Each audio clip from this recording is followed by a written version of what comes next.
नमस्कार। आज का हमारा टॉपिक है मानक भाषा।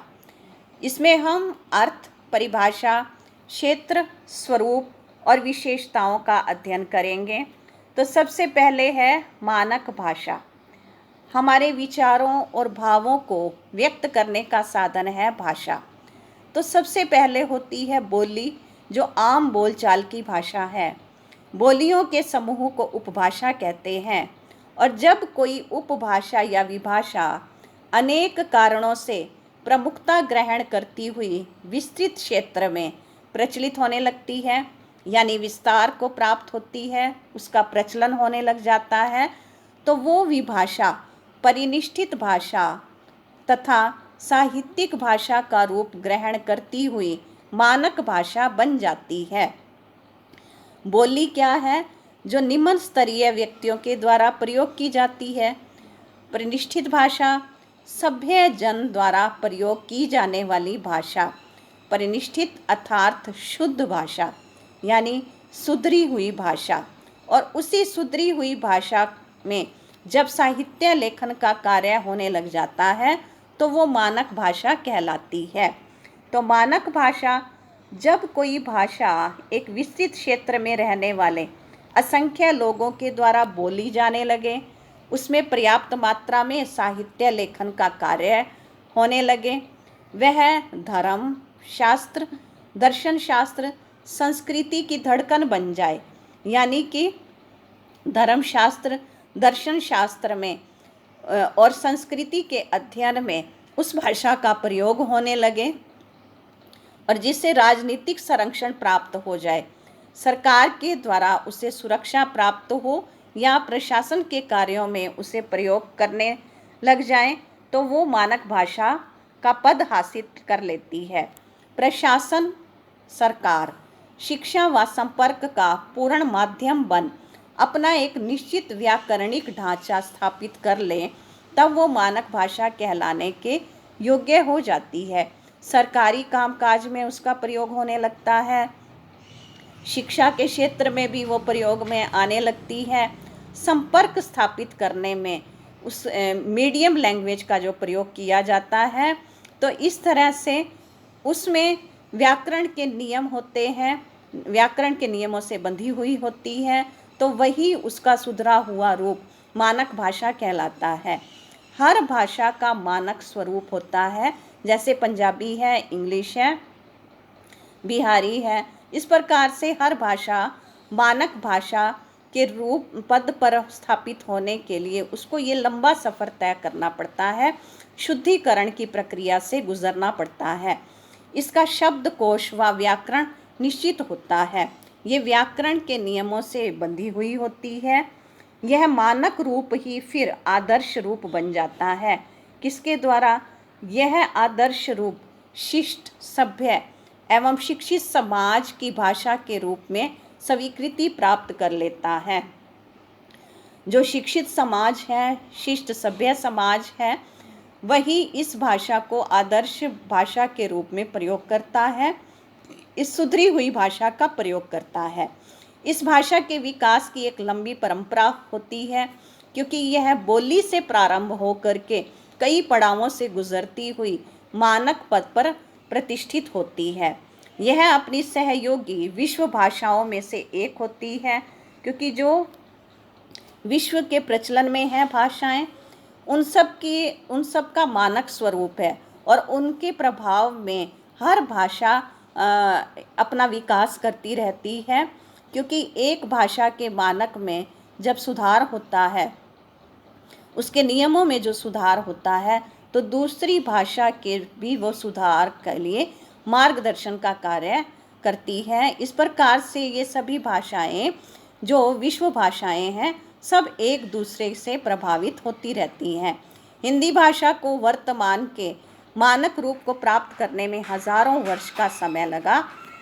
ऐसी भाषा जो निश्चित पैमाने के अनुसार लिखी या बोली जाती है, क्योंकि व्याकरण के जो नियम हैं उसी के अनुसार ही उसका लेखन कार्य होता है और मौखिक कार्य होता है। विभिन्न स्तरों को पार करती हुए बोली भाषा का रूप ग्रहण करती है, फिर उसकी शुद्धि प्रक्रिया होती है सुधार होता है तब वो मानक भाषा कहलाती है। भाषा का वह स्तरीय रूप जिसका व्यापक प्रयोग समाज के शिक्षित वर्ग द्वारा किया जाता है वो मानक भाषा कहलाती है। मानक भाषा के बहुत सारे नाम हैं, जिसे कई नामों से पुकारा जाता है। परिनिष्ठित भाषा, जो हम पीछे भी देख चुके हैं, अर्थात शुद्ध भाषा या सुधरी हुई भाषा। साधु भाषा, श्रेष्ठ या अच्छी भाषा। नागर भाषा कहते हैं, यानी नगर की भाषा। इंग्लिश में इसे स्टैंडर्ड लैंग्वेज भी कहा जाता है। परिभाषा है, मानक भाषा किसी भाषा के उस रूप को कहते हैं जिसे भाषा के पूरे क्षेत्र में शुद्ध माना जाता है, जिसे हर जगह जो भी इसका प्रयोग करेगा वो इसके शुद्ध रूप का ही प्रयोग करेगा, इसी शुद्ध रूप को ही वो स्वीकार करेगा तथा उस प्रदेश का शिक्षित, शिष्ट, सभ्य समाज अपनी भाषा का आदर्श रूप मानता है। यह प्राय सभी औपचारिक स्थितियों में, लेखन कार्य में, प्रशासनिक कार्य में, शिक्षा के माध्यम के रूप में यथासाध्य उसी का ही प्रयोग करता है, यानी मानक भाषा का ही प्रयोग किया जाता है, क्योंकि उसमें बहुत सारा सुधार हो चुका होता है, तो हर क्षेत्र में इस शुद्ध भाषा का ही प्रयोग किया जाता है। अब हम देखते हैं क्षेत्र। जब हम किसी अपरिचित व्यक्ति से मिलते हैं तो उससे मानक भाषा में ही बातचीत करते हैं, यानी शुद्ध प्रचलित शब्दों का ही प्रयोग करते हैं, आम बोलचाल की भाषा का प्रयोग नहीं करते। जब हम किसी प्रश्न का उत्तर देते हैं, जैसे हम क्लास में हैं या कहीं इंटरव्यू पर हैं, तब हम किसी प्रश्न का उत्तर देते हैं, तब भी हम स्टैंडर्ड लैंग्वेज, मानक भाषा, शुद्ध भाषा, सुधरी हुई भाषा में ही अपना जवाब देते हैं। आम बोलचाल की भाषा वहाँ पर नहीं करते। पत्र व्यवहार में भी मानक भाषा ही लिखते हैं। जब कोई प्रार्थना पत्र लिखा जाता है या कोई भी प्रकार का पत्र है, सरकारी पत्र भी लिखे जाते हैं, तो उसमें मानक भाषा का ही प्रयोग किया जाता है। अब हम देखते हैं नेक्स्ट, समाचार पत्रों में भी जो भाषा लिखी जाती है वहाँ भी मानक भाषा का प्रयोग होता है। आकाशवाणी, दूरदर्शन, सोशल मीडिया में सब जगह भाषा के शुद्ध रूप का ही प्रयोग किया जाता है। बहुत अच्छी तरह से परिनिष्ठित भाषा प्रयोग में लाई जाती है।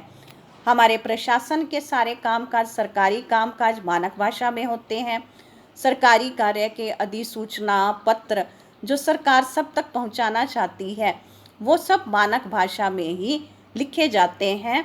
इस प्रकार हमने देखा कि इसका क्षेत्र कैसा है।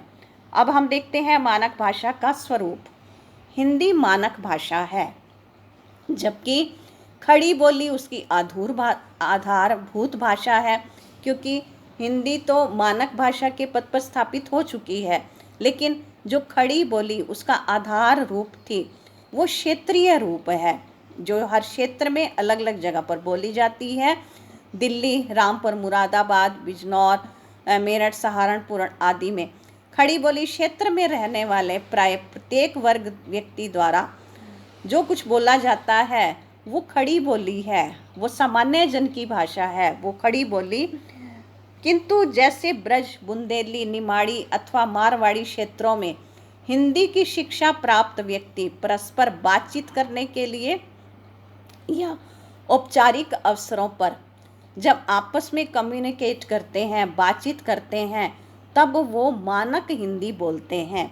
आम बोलचाल की, यानी कि वो आपस में संपर्क की भाषा जो अपने घर की भाषा है वो अलग होगी, लेकिन जब वो आपस में मिलते हैं, एक दूसरे क्षेत्र वाले लोगों से मिलते हैं, तब वो मानक हिंदी यानी कि शुद्ध हिंदी बोलते हैं। व्याकरण से जुड़ी हुई भाषा, यानी कि व्याकरण द्वारा शुद्ध हुई, व्याकरण के नियमों से युक्त भाषा का ही प्रयोग करते हैं। खड़ी बोली के क्षेत्र के व्यक्ति भी औपचारिक अवसरों पर मानक हिंदी का ही प्रयोग करते हैं, क्योंकि जब भी किसी अपरिचित व्यक्ति से मिला जाएगा तब खड़ी बोली का प्रयोग नहीं होगा, मानक भाषा का ही प्रयोग होता है। तो यहाँ हमने देखा हम इसको इस तरह से समझें, मैथिली शरण गुप्त चिरंगांव के थे, वो घर में बुंदेलखंडी बोलते थे। हजारी प्रसाद द्विवेदी बलिया के थे, वो घर में भोजपुरी बोलते थे।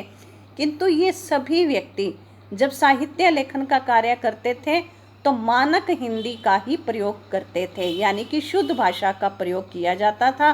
बोलने के लिए तो वो किसी भी बोली को बोलते थे, लेकिन लेखन कार्य में वो सब एक ही मानक रूप का प्रयोग करते थे। मानक भाषा का स्वरूप अब हम देखते हैं उदाहरण के रूप में। जैसे 4 वाक्य ले रहे हैं तो कौन सा सही है ये देखते हैं। मैंने भोजन कर लिया है, मैंने खाना खा लिया है, मैंने खाना खा लिया हूँ, हम खाना खा लिए हैं। इन चारों में से अगर हम देखें तो कौन सा स्वरूप शुद्ध है और कौन सा नहीं है।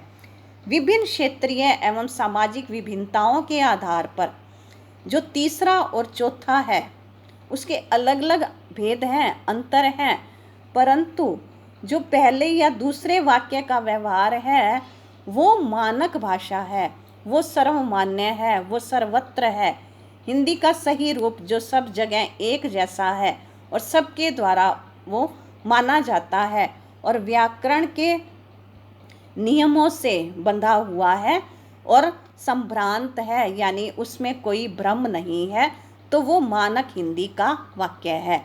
तो पिछले हमने उदाहरण में देख लिया कि हम कौन से वाक्य को सही मानेंगे। मैंने भोजन कर लिया है, मैंने खाना खा लिया है, ये दोनों वाक्य ठीक हैं। अब हम देखते हैं मानक भाषा की विशेषताएं। मानक भाषा क्या है?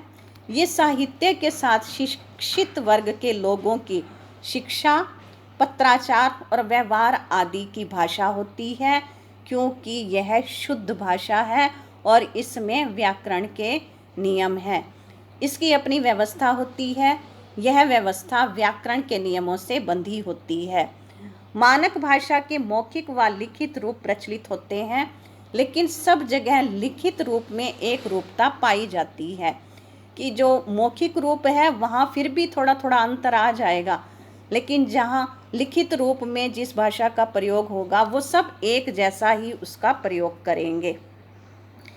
इसका स्वरूप अपनी सहयोगी भाषाओं से कुछ भिन्न होता है, क्योंकि व्याकरणिक नियमों से बंधी हुई होती है।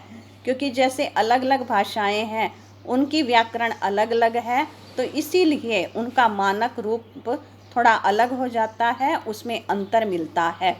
जैसे अलग अलग क्षेत्र की भाषाएं हैं। विस्तृत भूभाग में रहने वाले करोड़ों लोगों के धर्म, दर्शन, संस्कृति, शिक्षा व संपर्क, ज्ञान विज्ञान की यह वाहक होती है, यानी कि इसी के द्वारा ही गतिशीलता प्राप्त होती है।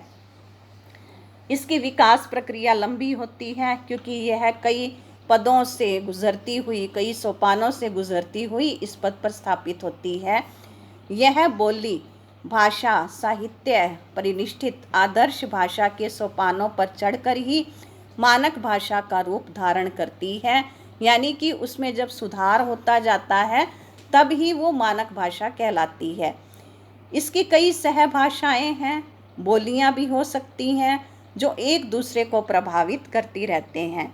जैसे हिंदी मानक भाषा को पश्चिमी पूर्वी हिंदी सहित 17 उपभाषाएं जैसे हिंदी मानक भाषा की पश्चिमी पूर्वी हिंदी सहित 17 उपभाषाएं इसके स्वरूप को आदर्श भाषा का रूप प्रदान करवाने में सहयोगी रही हैं, क्योंकि ये जो बोलियों का समूह है वो इसमें कुछ ना कुछ अपना प्रभाव छोड़ते रहते हैं, जो इसके विकास के कार्य में सहयोगी होती हैं। मानक भाषा में बोधगम्यता का गुण पाया जाता है, यानी कि इस बोधगम्यता यानी जानने का या जानकारी प्राप्त करने का, समझने का भाव, यानी कि समझ को स्पष्ट करने में यह सक्षम होती है। यह सदैव विकास के पथ पर होती है। उसमें स्थानीय भाषाओं तथा ज्ञान विज्ञान से संबंधित अन्य भाषाओं की शब्दावली को ग्रहण कर लिया जाता है, तो यह अन्य भाषाओं के शब्दों को भी अपने में मिला लेती है।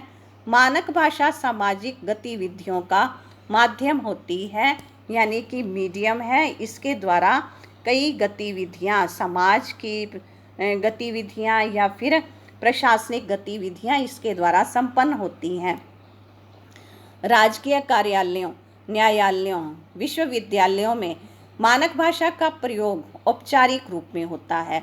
इसमें गतिशीलता मानक भाषा की अन्यतम विशेषता है, यानी कि इसके द्वारा ही प्रोग्रेसिव जो एक्टिविटीज़ हैं वो होती रहती हैं। मानक भाषा में साहित्य सृजन की प्रक्रिया अनिवार्य रूप से होती है। वो हम यहाँ पीछे बार बार देख ही रहे हैं कि साहित्य लेखन के कार्य में मानक भाषा ही प्रयोग में लाई जाती है।